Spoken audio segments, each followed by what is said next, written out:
that we have no routes for refugees to come to Britain if they have some connection to Britain, other than through the Ukraine scheme and through the Hong Kong scheme.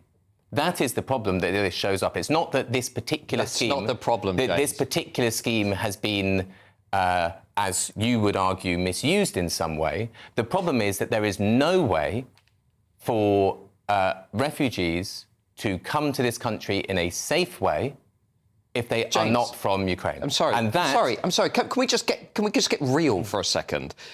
The point about the scheme for Ukrainians and Hong Kongers is that it is a defined scheme for people from those countries. You have so far not said what your upper limit on the number of refugees would be. Michelle is absolutely right in that if this is allowed to stand, it establishes a legal precedent for people to use the Ukrainian scheme to come into Britain. So there are 86 million displaced refugees around the world.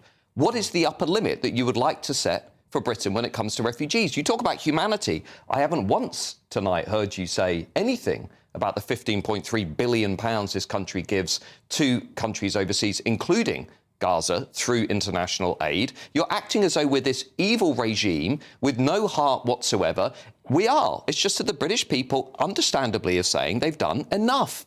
400,000 refugees since 2021. I think it's amazing that you think that Keir Starmer and Kemi Badenoch speak for the British people. But I'm not saying that the British people have done bad things. Far from it. What's the limit? I think that the British... I'll come to that. I think that the British people... Well, hang on. Get to his point, because I ain't got all day, have I? So he's asking you, what is your... How many do we take on top of the 400,000 since 2021? So I think that we should come to an agreement with other countries in the other richer countries. 100,000? 50,000? Conceivably. It depends what other countries... Another 100,000 refugees? Conceivably. It depends, for how long? It depends what other countries are doing, and it depends what role that we can play in ending the conflicts that are present. For example, take the conflict in Gaza.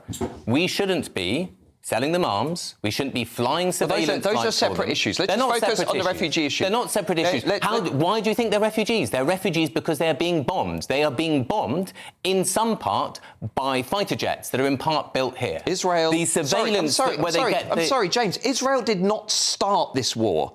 This war was started when a neighbouring regime invaded... What happened on what was happening on the 6th of October? Hamas what was happening on the 5th of October? Israel. What was happening on the 4th of October? You want to talk about women and kids? We start talking about the women and kids massacred on the 7th. This is such a skewed interpretation of what's happened. No, to go back to the question of what is taking place with the judge and this decision, we've taken 400,000 refugees since 2021.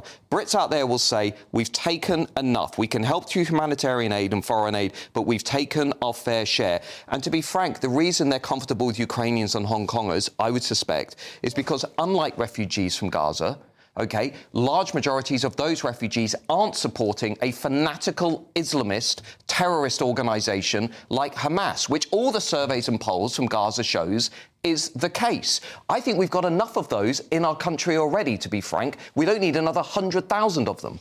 Look, I do just have to come in. A government spokesperson has said the Prime Minister has made it clear that it is for Parliament to make the laws and for the government to decide policy. Where the law is not working as we think it should be, the government will take action to tighten up the rules, and that is what we are doing. As a former Chief Prosecutor, the Prime Minister's respect for the judiciary, the role that they play in our democracy and the rule of law is beyond question. What do you make to it all? Final say, as always, goes to you at home. Coming up, Kemi Badenoch, she is...